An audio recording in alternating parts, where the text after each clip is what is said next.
Hello and welcome to another fantastic podcast series. And this time we're doing something completely different. It's a shift that the world has actually seen over the last several years. It's a shift that Sri Lanka has actually seen the last several months. We're coming to you from the BYD showroom. And today, ladies and gentlemen, is World Sustainability Day. And because of that, BYD, of course, as you know, the leaders as far as EV vehicles are concerned, right here, even in Sri Lanka and around the world, they've actually come forward to champion this whole process of sustainability. We're going to be talking to several guests right throughout this podcast series, talking about sustainability, talking about a greener planet, talking about so many different things that obviously can make life so much easier as far as world is concerned. Now today, of course, we start off the first episode of the sustainability series, which is championed, like I said, courtesy of BYD. We've got Charith Panditharatne. Charith, of course, is the CEO of BYD in Sri Lanka. Charith, welcome to the show. Thank you, Shaq. Fine. I'm really happy we finally got time to do this. Oh, yeah. I mean, Charith's a really busy guy. And getting a hold of Charith, of course, was a task, but we're glad that we actually got a hold of him. And he's the best person to actually drive us through this whole process of sustainability. Charith, let's talk about sustainability. Okay. Now, you personally have been in the motor trade industry for a very, very long time. Of course, what you've moved into right now is completely different to what you were before. Personally, what does sustainability mean to you? Yeah. So if you take generally, before I go personally, people think sustainability is something you go green. Basically, that's the concept we have in Sri Lanka.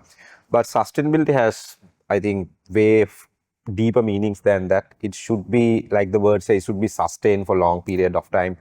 It can come with new concepts, or even individually you can look at, conscious consumption, or your thinking, how you think sustainably. So for me, I think mostly sustainability stands in more towards that than going green per se. Something that you actively do to make sure the resources are consumed in a way that makes sense for everyone. So that's personally sustainability for me. Right.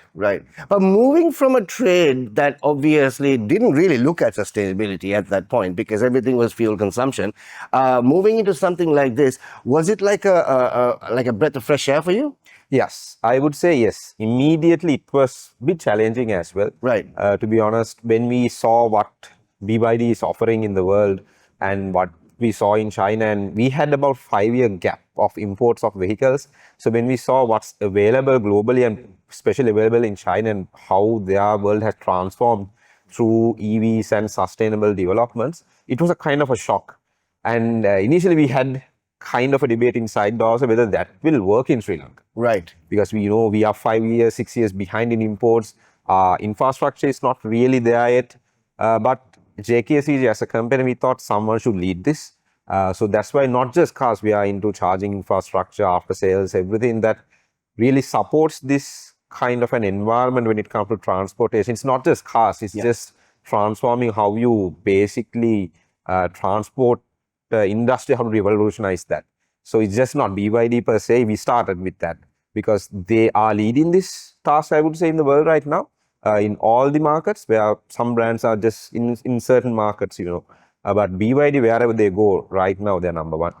Now, basically, when you talk about sustainability, Charith, we're looking, the mindset is less harm. You know what I'm saying?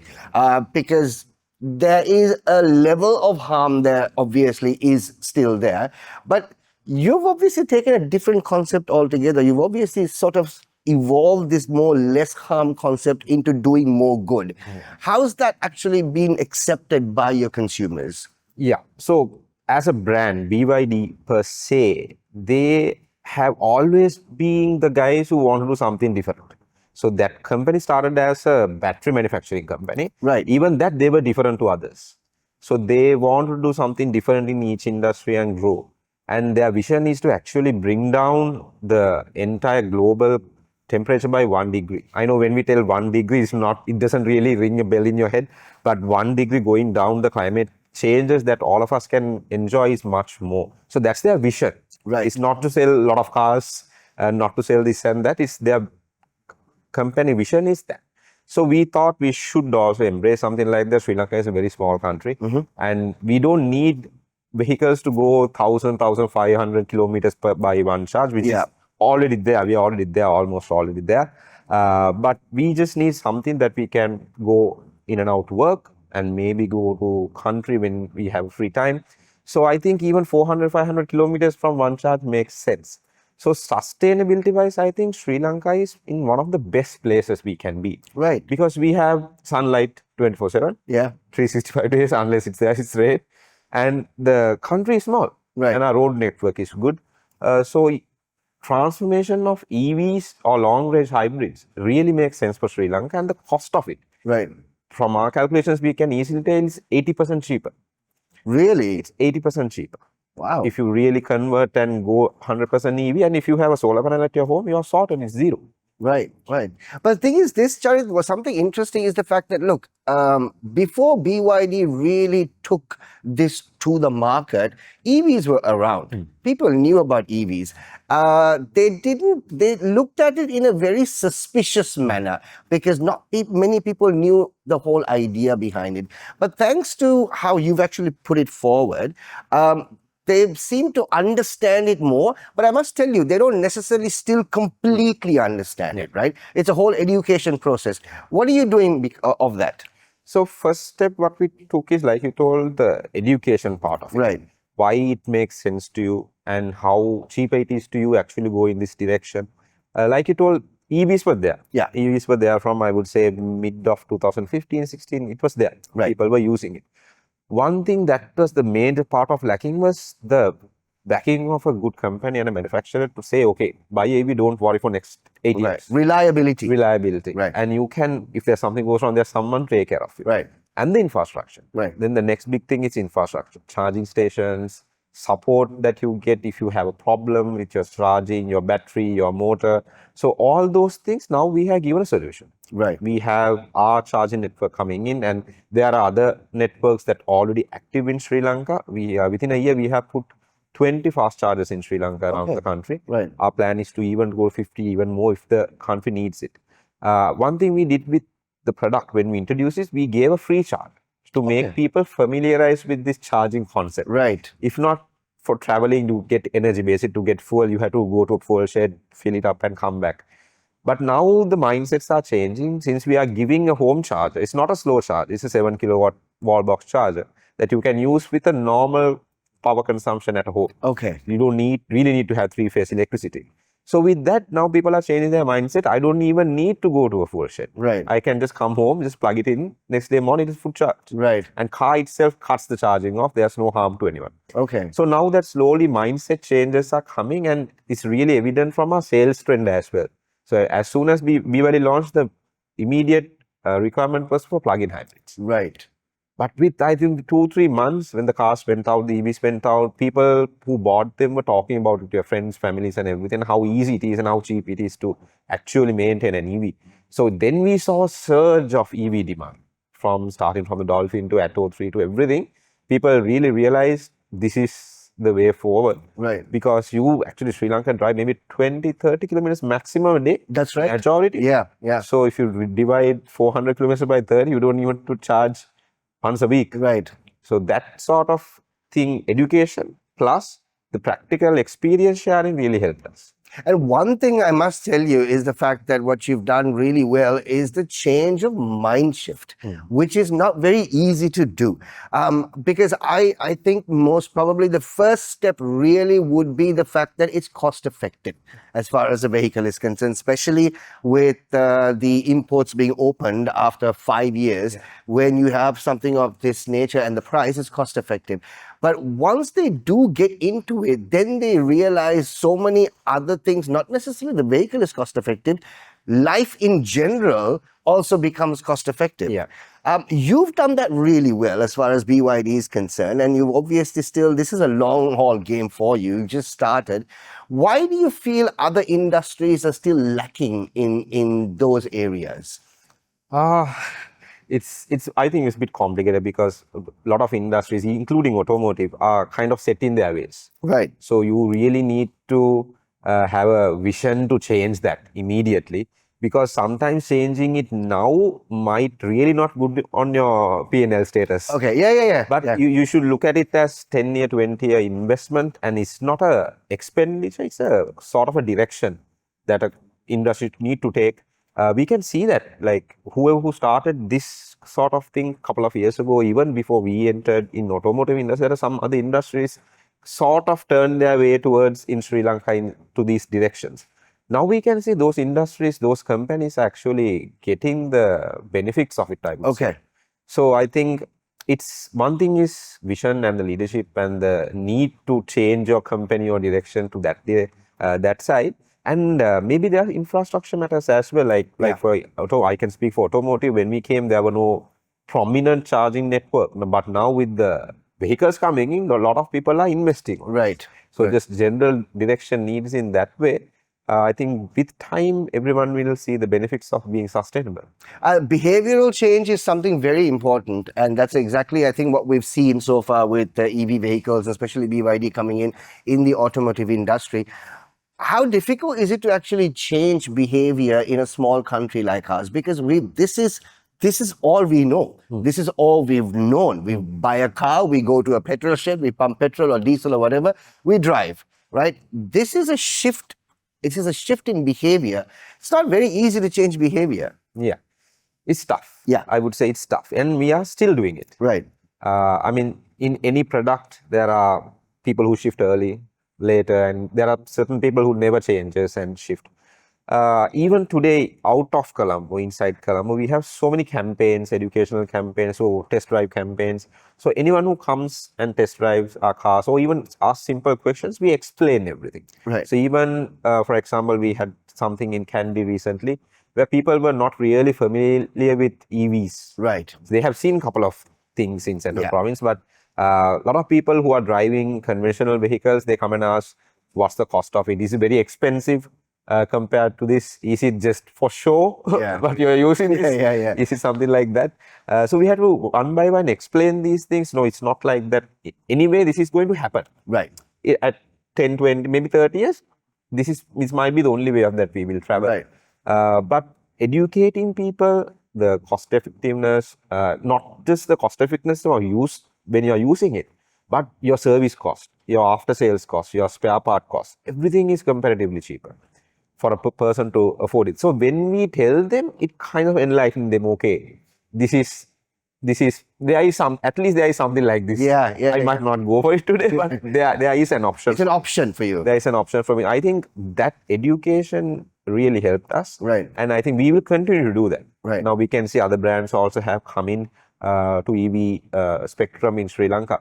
But I think we will continue our educational and PR on the EVs continuously with the consumers, and that will help us a lot. And bring in this mind and behavioral change. It's a task. Right. I would say it's a task, and it's not done. I don't think we are even 50% done. Right. It's a long way thing to do. See, Charith, the thing is, we are still a developing country, you know, and you've got other countries that obviously have got into the EVs who are developed because they know exactly where basically that needs to go. But for us, even the motor trade industry per se, without the EVs, can still develop more. But you have actually taken this, initiative of bringing something like this into a developing country, where you still need to balance your P&L. It's not that easy, right? Yet you have a vision, right? You need to progress.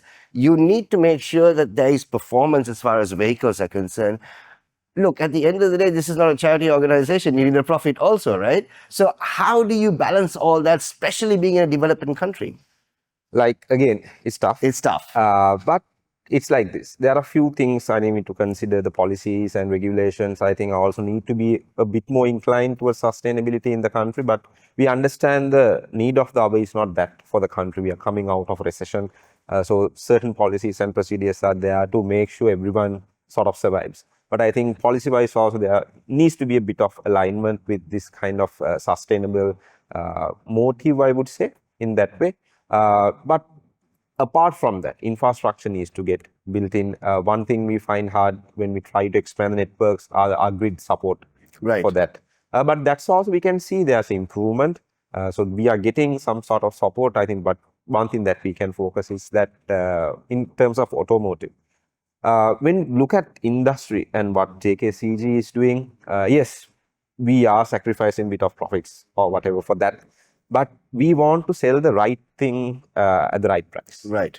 It's not who will sell the most. It's not we want X amount of market share. Yes, we have those targets, but we want to sell the right thing at the right price to the right people. So that's something we will always stand by. And to be honest, we thought there will be resistance when we came from the market. No, we don't want to go to. But you can see what we have done in the last couple of months.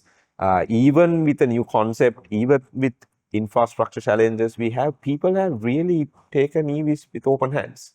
Right now, I mean, we have so much demand that, it's really surprising for us. Right. In a country like Sri Lanka, like the people really wanted to go for EVs, even with the infrastructure challenges. I think that is very promising as a country to see people want to change and, move to something new and sustainable. Have you shaken up the industry? I would say our view is yes. Okay. Because a brand and a new company to enter and be the number one in brand new segment is never heard of in this industry. We are a new brand. Our company is not even 2 years old. Right. So we are a lot of companies. I think it's fair to say that we have kind of shaken up the industry. Do you feel that you've actually been at the right place at the right time? Because we went through a tough time as far as the country is concerned. We went through economic crisis. We went through, a blockade on imports. And you obviously were there when everything opened at a price that people can afford, and also a changing mind shift. You feel that, not necessarily consciously, but, the stars have aligned in some way that all your boxes have been ticked at the right time? Not exactly. Right. There were a lot of background work were done before that because there were indications from authorities that this might open at some stage. Right. There were public announcements, I would say. Then as a company and as a brand, what we thought is we need to be there when that happens. Right. If you start your development of infrastructure, waiting till imports happen, waiting till that happens, because that's setup time will take at least 1 year, I would say. Okay. To get the showrooms, after sales, charging. It's not easy. Right. Then people, they will go with whatever they have. Right. So what we as a company did is we started early.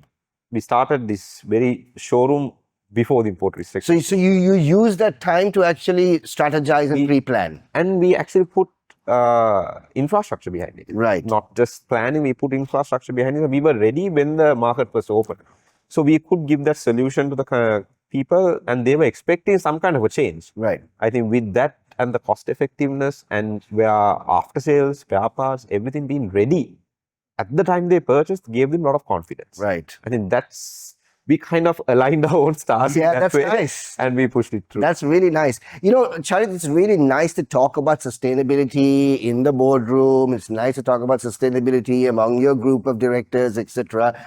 On ground, right, you still need to push it, right? What is basically being spoken in that level needs to sort of filter down. Your stakeholders, as in your individuals who are actually marketing the vehicles, also need to 100% believe in that, right? What is the ground reality there?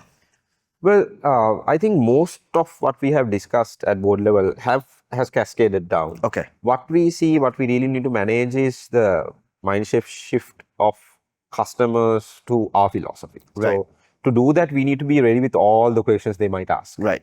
So we are continuously investing on L&D, learning and development, right. Not only for sales, after sales, everything. So we can make sure the customers feel like we know what we're talking about. Right. And then they will trust us with their money, with their car and everything. So that's just one spectrum of it. But when we are implementing things, some areas there are no policies. Once we implement, there are policies coming, which is good. So I think when we keep doing and keep putting this pressure back on the standard norms, policies and procedures and regulations will come in to regularize it to everyone.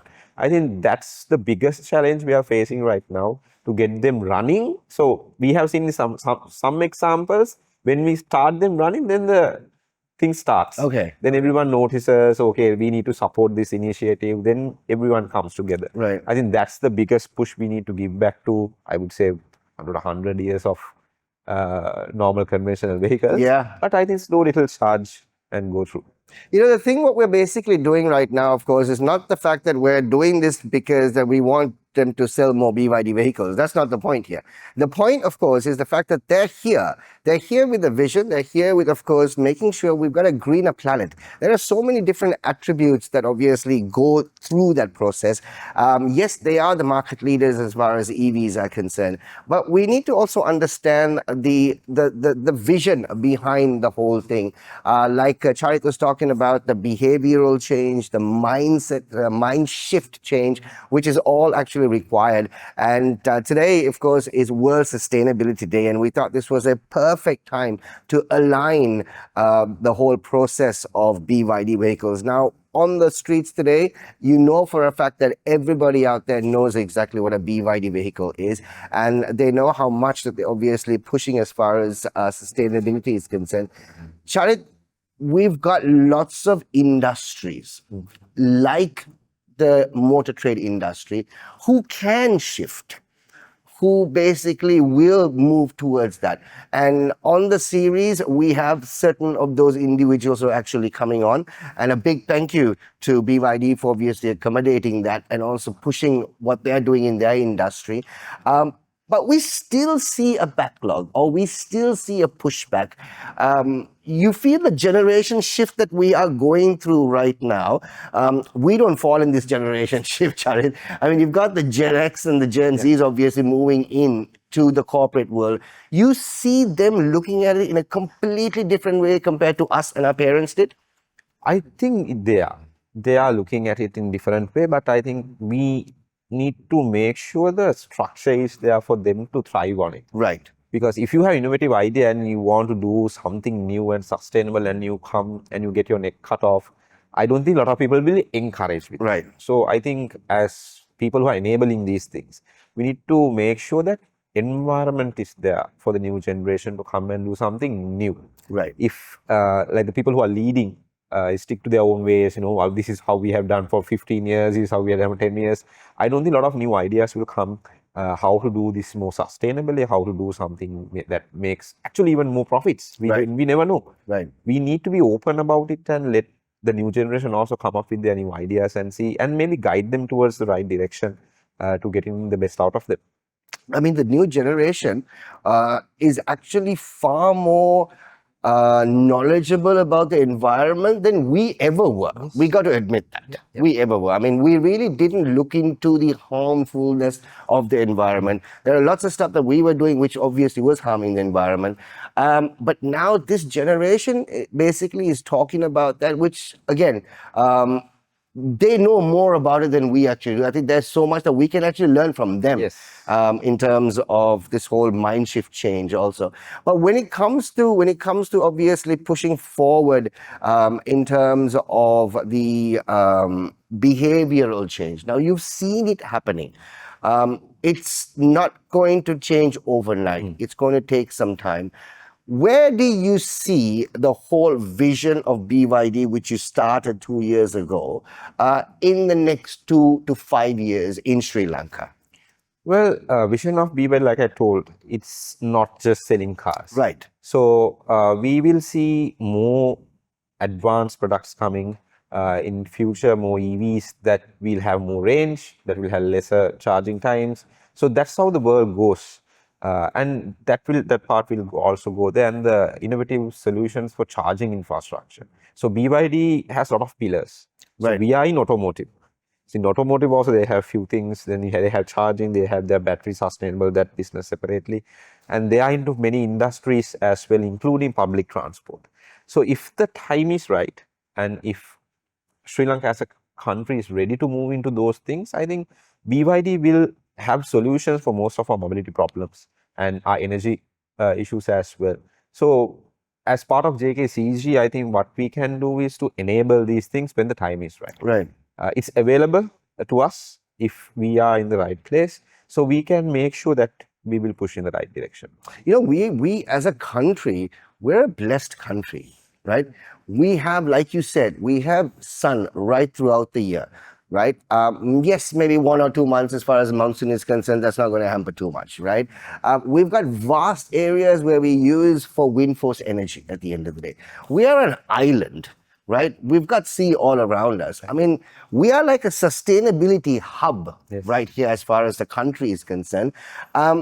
If you were to give a word of advice to young entrepreneurs in the sustainability industry moving forward, because that's where the world is going, what would you like to tell them? Well, like I told, we saw some companies, industries taking that motive a couple of years ago. Right. Now we can see the actual benefits of it on those companies. So anyone who's getting into it, I would say, look at those examples and think what you can do. Because sustainability, I don't think it's going to be a choice in a couple of years. Right. It's going to be something that you need to be doing. So how sustainable you are will define your relevance in your industry. Right. So if you just go with whatever that was happening and you think, I don't need to change, resources are there forever, I don't think whatever you are going to do is going to work out to next couple of decades. But if you want to be relevant for whatever time, you really need to know what sustainability is and how you can be better than what's there today. So that's my only advice. I would say look at what's happening around and see how you can use your resources better before you getting into it. Maybe you can't do it in the first year. Right. Maybe it's a 5-year plan, it's a 10-year plan, but come up with that strategy that will take you to next level. Infrastructure is very important, isn't it? Especially in sustainability industries moving forward, because you're really in for the long game. And if your infrastructure is not there, it could just basically fizzle out in a couple of years or so. Yes, that's very much true. So infrastructure can be coming from two things. People need to invest in infrastructure that gives sustainable solutions, and the policy wise, we need to get support from the policy angle to make sure everyone is kind of not free but lenient more towards in the way we can invest in infrastructure that will benefit everyone. It should not be something that someone is doing only for their corporate benefits or something like that, but it should help everyone around. That's part of being sustainable. I think if those two things align, I think Sri Lanka has a very, very bright future in sustainability. What about a policy framework in terms of the government, in terms of how they look at this right now compared to the governments previously who looked at it in different ways? You feel they are looking at it in a far broader manner than it was before? Well, I would say the policies now people looking at how they can help to sustainable initiatives. We can see that we saw it right throughout because Sri Lanka is depending on fossil fuel a lot. Yeah. As a country who doesn't have fossil fuel, being dependent on fossil fuel keep us in a lot of, I would say, a vulnerable space, which we saw a couple of years ago. Yes, of course. If you don't have fuel, heavily vulnerable. if you don't have fuel, this country can't basically function. Right. So I think now it's time to look at in broader manner how we can reduce this, because most of our foreign exchange is going to import fuel, and most of it again going to energy generation and for vehicles. So we really need to look at when we have the sun, when we have the sea, like you told, how we can use our own resources, and reduce this dependence to anyone with fossil fuel. Firstly, Charith, thank you so much for coming on the show. Thank you so much for obviously championing this whole sustainability, because we needed someone like BYD. We needed someone who's basically, going to take a step forward and say, listen, there's enough talk. All we've done is talk. All we've done is we need a greener planet. We need this, but there's somebody like you has actually come forward and really, walk the talk, so to say. So thank you so much for being a part of the show. Most welcome. Thank you so much for basically letting us come to a beautiful showroom. And of course, as you can see, the vehicles behind us, the BYD vehicles, I'm sure you must have seen many of them on the streets right now. But we've got so many guests actually coming on. And that's Charith Panditharatne, of course, the CEO of JK Auto. Is CEO of John Keells CG Auto on the show with us. As we're going to be talking about sustainability. After all, it's World Sustainability Day. And I think BYD really has done a fabulous job in terms of driving that. We're not talking about vehicles. We're not talking about selling vehicles. We're not talking about EV vehicles. We're talking about the behavioral change, the mind shift. That's exactly what we're talking about. That's what you need if you really want to push forward in sustainability. We've got more guests coming up right here, right throughout this series. It's the Sustainability Day podcast series with BYD. We shall be back right after this.